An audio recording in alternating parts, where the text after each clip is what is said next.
From the dawn of time, people have always wanted power. Our artists sing songs about it. Some use money, politics, influence, and a lot of things. There was a book named 48 Laws of Power. This book was so influential and insightful, it was banned in prisons and even in some countries. It articulates 48 laws to attain and maintain power. And would you believe that these laws are used knowingly and unknowingly around us every day? Even in music, whether they talk about the gangster life or love, most dance hall songs echo the sentiments of how to get, maintain, or take power.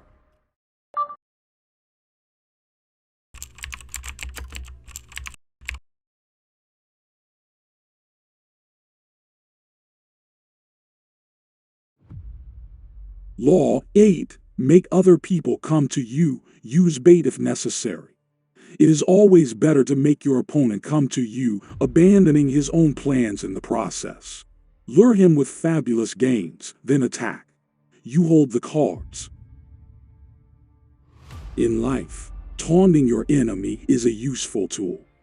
If you control their emotions, you can control them.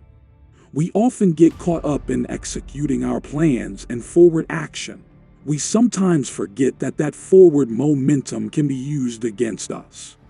Luring your opponent into various traps and subsections of your master plan can shoot you well in the long run. Sun Tzu once said, if your opponent is temperamental, irritate him.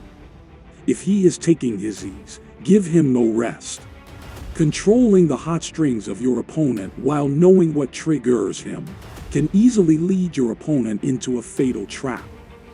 Dancehall artists often use this tactic sparingly over the years. They would easily slide in a single line, where they refer to another artist's song, name, family member, spouse, or even their place of origin. Lines like these are to irritate the competition, forcing them to answer, starting a full-on lyrical confrontation, or even just to ignore them.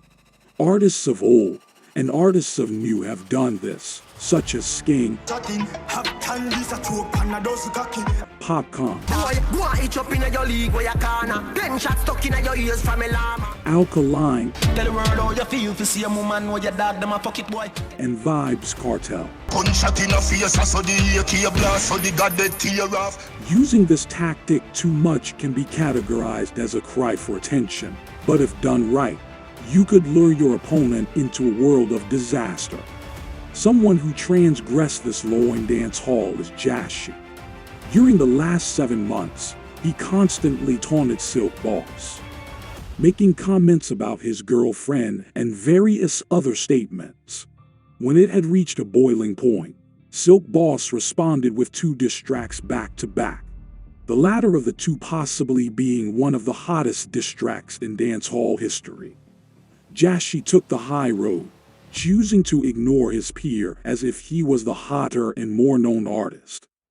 Clashing has been known to create the hottest artist in dancehall history. A win over Silk Boss would have set Jahshii on a path to becoming a Jamaican megastar, but he didn't. Be wary of enemy taunts and sayings. Emotional responses lead to openings in your defense.